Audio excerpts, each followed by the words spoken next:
So in this video, we're going to look at the book of Malachi. And Malachi is the last book of the Old Testament. So we have methodically worked our way through the 39 books of the Old Testament. I hope these videos have been helpful to shed a little bit of light on each book and also to see how they all fit together to really reveal one redemptive story. Okay, so let's answer our 8 questions about the book of Malachi that we've answered of all of the other 38 books.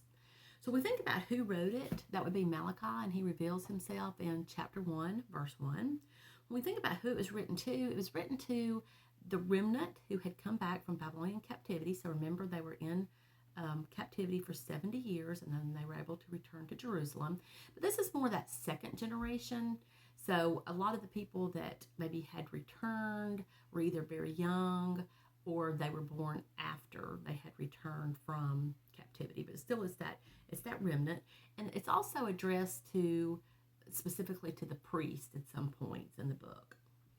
When we think about how much time is covered, again, it's hard to tell with this being prophecy because it doesn't tell events that happened, chronologically lay them out.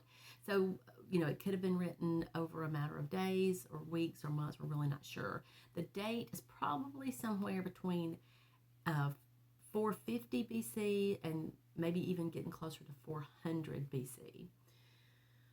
When we think about the main idea of the book, it was really written to give them a kick in the pants because they had really gotten lackadaisical and lukewarm with their worship, just how they were treating one another.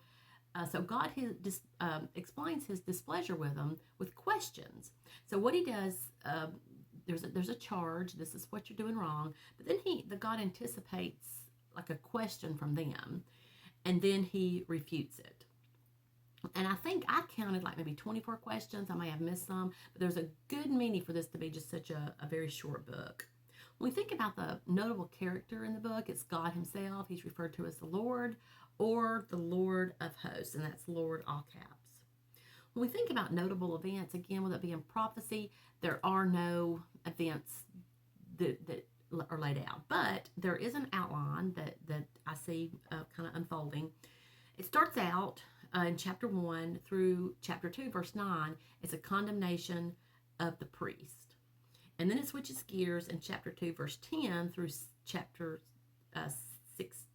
2, verse 16, and it's a condemnation of relationships.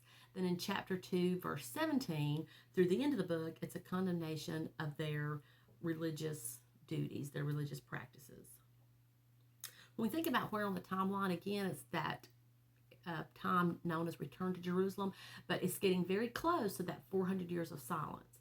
So Malachi was the last time they heard from God before the New Testament opens with the Gospels. When we think about Jesus in the book of Malachi,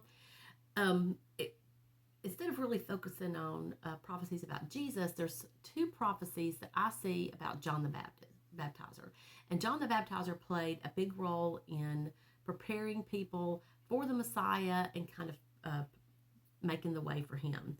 So those 2 are found in chapter 3, verse 1. Behold, I send my messenger, and he will prepare the way before me. And then in chapter 4, verse 5, behold, I will send you Elijah the prophet before the great and awesome day of the Lord comes. So when we turn over to Matthew, and it feels weird just to turn just a few pages. We're so close to the New Testament in Malachi.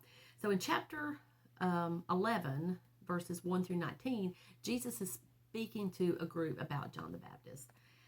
And let's see, starting in verse 9, he's asking, who did you go out to see?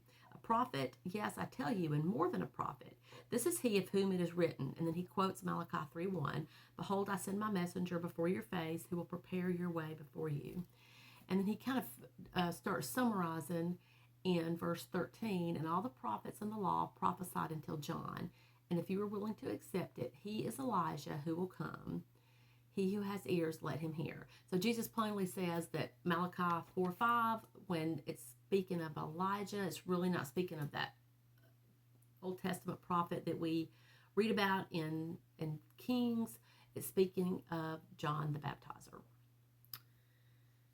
Okay, so when we think about why study the book of Malachi, it really stresses the importance of the purity of worship, which is going to result in a purity of life, and vice versa. Purity of life is going to result in purity of worship. It also lets us know that God wants spiritual things done the right way, but also the motive matters and the heart matters. So it's a combination of things. And then lastly, the book of Malachi lets us know that God does not change. And that is found in chapter 3, verse 6. For I, the Lord, do not change. So God lets us know that the same God that created the world is the same God that destroyed the world with the flood, except for Noah and his family and those few animals that were on the ark. That's the same God of the New Testament. God does not change. His characteristics do not change. So I hope this has been helpful. Like I said, I'm going to take a little break and then jump in and start recording some videos about books in the New Testament. I'll probably have to change up the questions just a little bit because it's going to be just a tad different as we look at New Testament.